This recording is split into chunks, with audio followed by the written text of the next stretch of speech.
Assalamualaikum warahmatullahi wabarakatuh.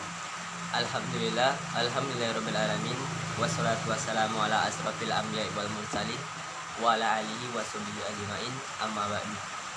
Pertama-tama marilah kita mengucapkan puji syukur kita kepada kehadiran Allah Subhanahu wa taala, yang mana pada pagi hari ini, pada hari ini dan pada saat ini kita masih diberikan limpahan rahmat dan nikmatnya, terutama nikmat iman dan nikmat Islam, serta kita masih diberikan kesempatan dan kesehatan serta perlindungan dari wabah virus yang melanda negara kita, yakni virus corona COVID-19. Semoga musibah ini cepat berlalu dan diangkat oleh Allah Subhanahu wa taala, dan bumi kita semakin membaik. God will soon my earth. And don't forget, dan tak lupa pula, selawat dan salam kita hadiahkan kepada junjungan Nabi besar kita, Nabi Muhammad sallallahu alaihi wasallam. Allahumma sholli ala sayyidina Muhammad wa ala ali sayyidina Muhammad. Semoga dengan memperbanyak selawat kepada beliau, kita termasuk ke dalam golongannya yang mendapatkan syafaatnya di yaumil mahsyar kelak. Amin amin ya rabbal alamin. First yang saya hormati, dosen pembimbing metode studi Islam, yakni Pak Dr. Ja'far MA, dan yang saya banggakan rekan-rekan seperjuangan saya yang berada di Tadris Biologi 4.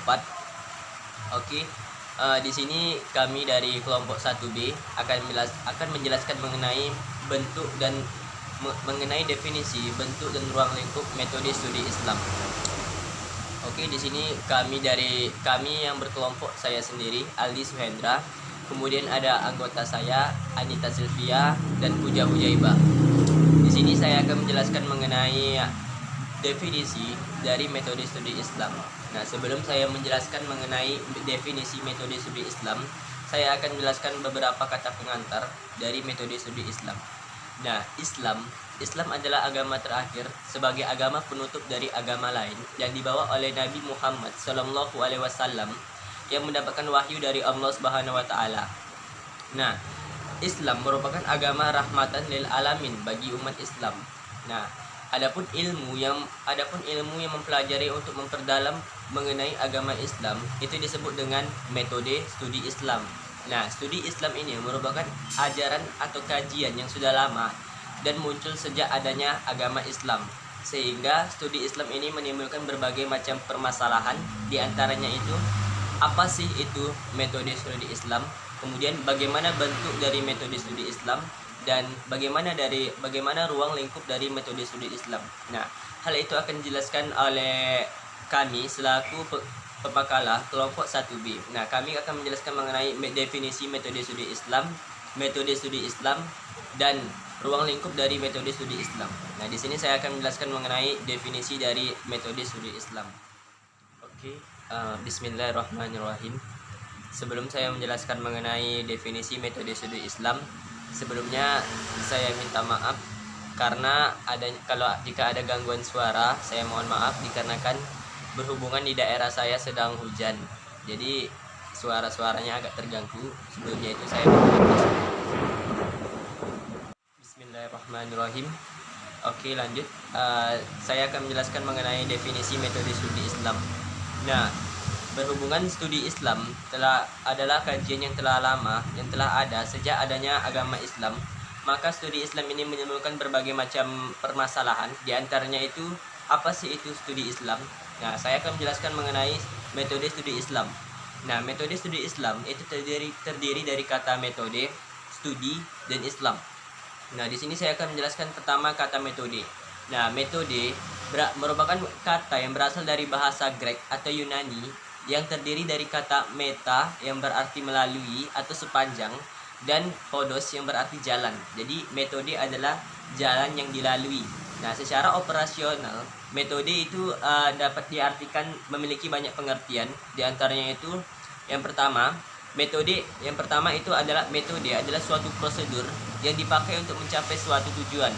Nah, yang kedua, metode adalah suatu teknik mengetahui yang dipakai dalam proses mencari ilmu pengetahuan dari suatu materi tertentu. Nah, yang ketiga itu, metode adalah suatu ilmu yang merumuskan aturan-aturan dari suatu prosedur. Nah, yang keempat, metode adalah suatu cara yang sistematis yang digunakan untuk memahami suatu prosedur atau suatu objek yang dipermasalahkan atau realistis yang diteliti. Nah, jadi secara bahasa dapat kita ketahui bahwa metode berasal dari bahasa Yunani yang berarti jalan yang dilalui, atau dapat disimpulkan bahwa metode adalah suatu ilmu tentang cara atau langkah-langkah yang ditempuh dalam suatu disiplin tertentu untuk mencapai tujuan tertentu. Nah, jadi metode berarti ilmu cara mencapaikan sesuatu kepada orang lain. Bisa dibilang metode ini adalah penelitian atau pengajaran.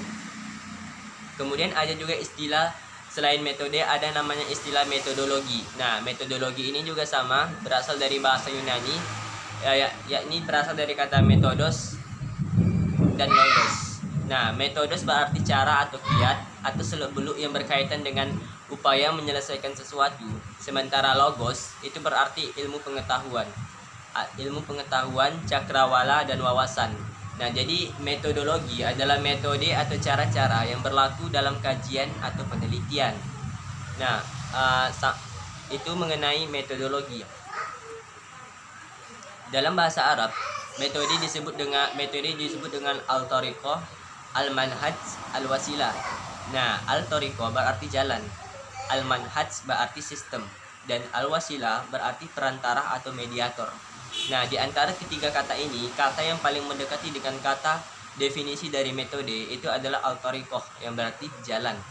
Menurut Muhammad Fuad Abdul Al-Baqi, dalam Al-Quran, kata al-tariqah ini diulang sebanyak 9 kali.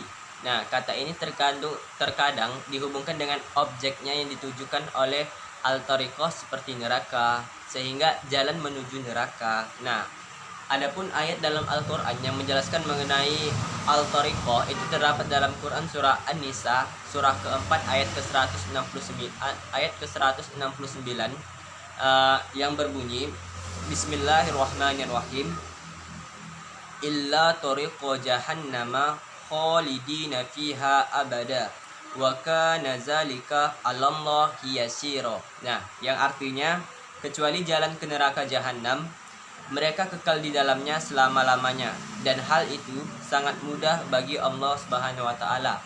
Nah, dalam ayat tersebut menjelaskan mengenai thariqah yang berarti jalan menuju ke neraka jahanam. Jadi dalam metode dikaitkan dalam metode studi Islam, thariqah ini berarti jalan atau cara. Jadi metode ini adalah cara untuk melakukan sesuatu. Nah, kemudian dari rangkaian-rangkaian yang saya jelaskan mengenai metode studi Islam, dapat kita ketahui bahwa metode ialah cara yang dilakukan untuk mengetahui dan cara meneliti bidang keilmuan dalam pemikiran Islam. Nah, selanjutnya setelah saya menjelaskan mengenai metode, selanjutnya ada kata studi Islam. Nah, studi Islam secara etimologis atau secara bahasa merupakan terjemahan dari bahasa Arab, yaitu dirasah Islamiyah. Nah, sedangkan studi Islam di Barat dikenal dengan istilah Islamic Studies. Nah, maka studi Islam secara harfiah adalah kajian mengenai hal-hal yang berkaitan dengan Islam. Nah, makna ini sangat umum sehingga perlu ada spesifikasi pengertian terminologis tentang studi Islam dalam kajian yang sistematis dan terpadu.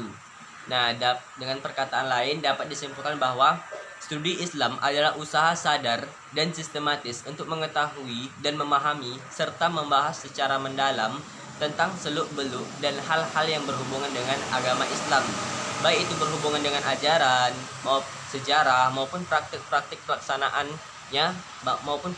pelaksanaannya secara nyata dalam kehidupan sehari-hari sepanjang sejarahnya. Nah, itulah pengertian mengenai studi Islam. Jadi dalam materi ini saya menjelaskan mengenai Islam.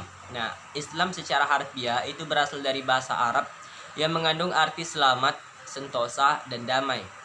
Nah, arti pokok Islam adalah ketundukan, keselamatan, dan kedamaian. Adapun studi Islam diarahkan pada kajian keislaman yang mengarahkan pada tiga hal. Yang pertama itu ada Islam yang bermuara pada ketundukan atau berserah diri. Maksud berserah diri di sini yakni bahwa pengakuan atas Tuhan yang satu-satunya itu yakni Allah Subhanahu wa taala, Kemudian ada Islam dapat dimaknai yakni mengarah pada keselamatan dunia dan akhirat, di mana Islam tidak hanya memikirkan masalah dunia tapi juga membahas mengenai masalah akhirat. Dan yang terakhir itu ada Islam bermuara pada kedamaian, manusia harus hidup berdampingan dengan makhluk yang lain, bahkan berdampingan dengan alam raya. Nah, jadi dapat kita ketahui bahwa manusia itu bukan makhluk individu, tetapi makhluk sosial yang membutuhkan membutuhkan makhluk lain, bahwa manusia itu tidak bisa hidup sendiri. Nah, selanjutnya, sehingga dari penjelasan yang saya jelaskan tadi dapat kita tarik kesimpulan bahwa metode studi Islam adalah cara atau proses yang digunakan untuk memudahkan dalam pengkajian Islam. Jadi dapat kita ketahui dari kata metode studi Islam, metode berarti cara, studi berarti pengkajian, sedangkan Islam agama Islam. Jadi dapat kita tarik kesimpulan bahwa metode studi Islam adalah cara yang dilalui untuk melakukan pengkajian atau penelitian yang berkaitan dengan agama Islam. Nah, itu saja yang dapat saya sampaikan mengenai definisi dari metode studi Islam. Adapun bentuk-bentuk dari metode studi Islam akan dijelaskan oleh rekan saya yang bernama Anita Sylvia. Nah, hanya ini saja yang bisa saya sampaikan. Semoga bermanfaat dan dapat menambah wawasan rekan-rekan sekalian yang menonton video ini. Dan saya berharap semoga musibah virus corona cepat diangkat dan berlalu di bumi kita, dan bumi kita cepat sehat. Get well soon my earth. Dan saran saya, semoga materi ini dapat dipahami oleh rekan-rekan sekalian. Dan adapun saran saya untuk rekan-rekan sekalian, untuk lebih jelasnya mengenai metode studi Islam, itu dibahas dalam buku ini oleh buku karya Pak Profesor Dr. Hasan Bakti Nasution. Nah, di sini jelaskan mengenai metode studi Islam tasawuf, tarekat, filsafat Islam maupun metode studi Islam kalam. Nah, itu saja yang dapat saya sampaikan. Wabillahi taufiq wal hidayah. Wassalamualaikum warahmatullahi wabarakatuh. Assalamualaikum warahmatullahi wabarakatuh. Nama saya Anita Sylvia. Saya dari kelompok 1. Saya ingin membahas tentang bentuk-bentuk metode studi Islam. Sebelum kita membahas tentang bentuk-bentuk metode studi Islam, kita harus paham, kita harus tahu apa sih metode studi Islam tersebut. Sudah pasti pemakalah pertama sudah menjelaskan apa itu metode studi Islam. Dan di sini saya hanya mengulang bahwa metode studi Islam itu adalah cara atau proses untuk memudahkan dalam pengkajian Islam. Nah, baiklah kita masuk ke dalam bentuk-bentuk metode studi Islam. Bentuk-bentuk metode studi Islam itu ada 5, yaitu yang pertama metode sejarah, atau dalam bahasa Inggrisnya metode historis. Metode sejarah ini atau metode historis ini sangat penting dalam metode studi Islam, baik itu dalam pengetahuan maupun keilmuan. Nah, dari metode sejarah atau metode historis tersebut, dalam menjawab metode ini kita bisa menggunakan rumus 5W, yaitu what, who, when, where, why. Kita bisa menggunakan metode tersebut untuk menjawab metode ini. Masuk ke dalam metode yang kedua, yaitu deskripsi atau metode yang sering disebut metode survei. Metode ini bertujuan untuk menggambarkan sesuatu objek yang umum. Dalam menjawab metode ini, kita ada 5 jenis persoalan, yaitu perilaku atau behavior, sikap, keyakinan dan opini, attitude, belief, opinions, ketiga karakteristik, baru keempat harapan, expectation, kelima pengelompokan diri pribadi, self classification, dan keenam pengetahuan atau knowledge. Masuk ke dalam metode yang ketiga, yaitu metode eksperimental, di mana metode ini bertujuan untuk memperoleh informasi awal mengenai objek yang kita teliti. seperti dalam bidang ilmu alam, yaitu kesehatan, pertanian, chemistry, dan lain-lainnya. Ada 3 prinsip dalam metode dalam bentuk ini, yaitu A. Memulai dari sebuah hipotesa. B. Mengadakan modifikasi dalam hal-hal tertentu. C. Membandingkan hasil temuan dengan temuan sebelumnya. Model metode ini dikembangkan oleh Wilhelm M. Wundt pada tahun 1832 sampai 1920 dalam bidang fisik dan fisikis. Baiklah, kita masuki yang keempat, metode grounded research. Metode ini adalah metode penelitian kualitatif yang bertujuan untuk menyusun teori yang sesuai dan menjelaskan tentang bidang yang diteliti. Yang kelima, metode yang terakhir yaitu metode tindakan atau metode perilaku. Metode ini bertujuan untuk mengetahui tindakan atau perilaku masyarakat setelah merespon suatu kegiatan. Saya ralat.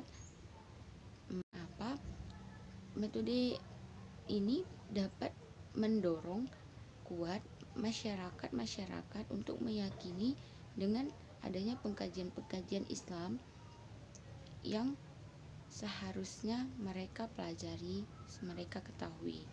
Nah, mungkin hanya itu yang bisa saya sampaikan, dan itulah kelima metode yang bisa kita terapkan dalam studi Islam tersebut.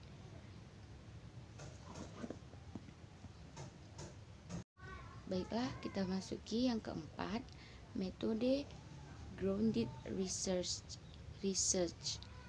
Metode ini adalah metode penelitian kualitatif yang bertujuan untuk menyusun teori. Metode ini bertujuan untuk mengetahui tindakan atau perilaku masyarakat setelah merespon suatu kebijakan. Dengan adanya penerapan ini, metode ini mendorong masyarakat memperkuat basis keislaman mereka.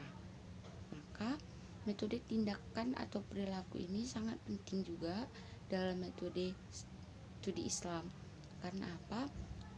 Metode ini dapat mendorong kuat masyarakat untuk meyakini dengan adanya pengkajian Islam yang seharusnya mereka pelajari, mereka ketahui. Nah, mungkin hanya itu yang bisa saya sampaikan, dan itulah kelima metode yang bisa kita terapkan dalam studi Islam tersebut. Baik, di sini saya akan melanjutkan materi yang ketiga, yaitu tentang ruang lingkup metode studi Islam. Ruang lingkup studi Islam ini merupakan proses sejarah seperti tentang fikih, tasawuf, filsafat, seni Islam, dan budaya Islam. Nah, dalam beberapa dasawarsa atau 10 terakhir belakangan ini, khususnya di Indonesia itu semakin tumbuh dan maraknya kesadaran dalam kaum Islam. Hal itu terlihat pada kebangkitan jilbab, busana muslim, tuntunan pencantuman label haram dan halal. Tumbuhnya kesadaran itu bisa kita jadikan sebagai sasaran penelitian di dalam ruang lingkup metode studi Islam kali ini. Sejak tahun 1970-an, peneliti agama mulai diperkenalkan di Indonesia. Contohnya itu seperti Mukti Ali. Ia mengemukakan bahwa pentingnya sebuah penelitian terhadap masalah-masalah keagamaan. Bukan hanya penting saja, Mukti Ali juga berpendapat kalau penelitian keagamaan merupakan bagian yang memperkukuh dasar-dasar fondasi agama itu sendiri. Tanpa adanya penelitian, agama akan hanya menjadi urusan yang bersifat individual, eksklusif, dan komunal. Lalu, wilayah Indonesia ini pernah terjajah dengan cara mendoktrin pemikiran umat Islam. Hasilnya, studi Islam hanya menguntungkan si penjajahnya saja. Setelah mengalami keterpurukan yang cukup lama, dunia Islam ini mulai bangkit melalui para pemburu yang telah dicerahkan. Nah, dari kelompok inilah muncullah gagasan-gagasan agar umat Islam mengejar ketertinggalan dari umat lain, yaitu yang pertama itu ada agama sebagai doktrin dari Tuhan. Doktrin ini adalah ajaran yang bersifat mendorong sesuatu seperti mobilitas. Agama sebagai doktrin dari Tuhan ini sebenarnya sudah diterima apa adanya oleh masyarakat Indonesia. Bukan hanya masyarakat Indonesia, tetapi juga masyarakat dunia. Hal ini berkenaan dengan Islam sebagai sasaran atau objek studi doktrin tersebut.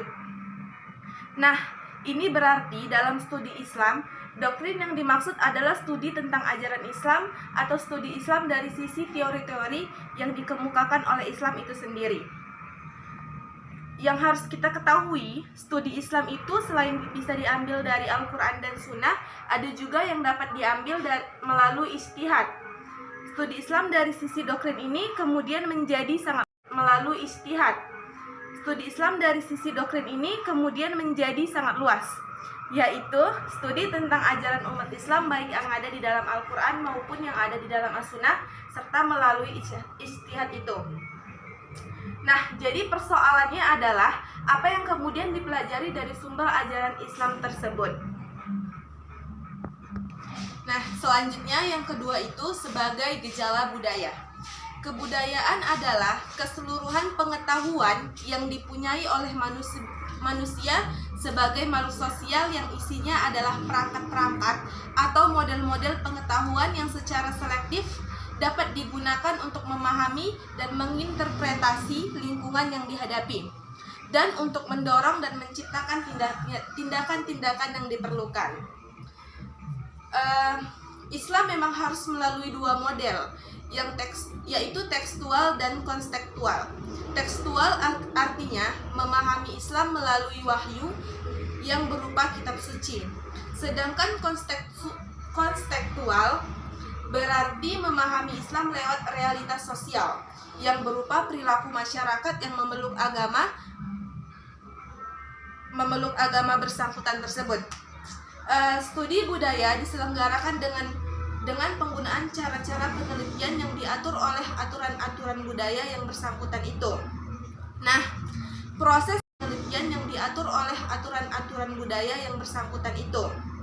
Nah, proses interaksi Islam dengan budaya dapat terjadi dua kemungkinan. Yang pertama itu adalah Islam mewarnai, mengubah, mengolah, dan memperbarui budaya. Dan yang kedua, justru Islam yang diwarnai oleh kebudayaan itu. Masalahnya adalah tergantung pada kekuatan dari kedua intensitas kebudayaan yang kuat, maka akan muncul muatan-muatan lokal dalam ajaran agama. Contohnya itu seperti Islam Jawa. Sebaliknya, jika intensitas Islam yang kuat mempengaruhi budaya, maka akan muncul kebudayaan Islam. Baik, yang ketiga itu sebagai interaksi sosial. Islam sebagai interaksi sosial ini maksudnya adalah studi Islam tentang sebagai gejala sosial. Hal ini menyangkut keadaan masyarakat penganut agama lengkap dengan struktur, lapisan, serta berbagai gejala sosial lainnya yang saling bersangkutan. Nah, dengan demikian, yang menjadi objek dalam kaitan Islam sebagai sasaran studi ini adalah Islam yang sudah menjadi dasar dari sebuah perilaku dari para pemeluknya tersendiri. Baik, sekian dari presentasi saya kembalikan ke moderator.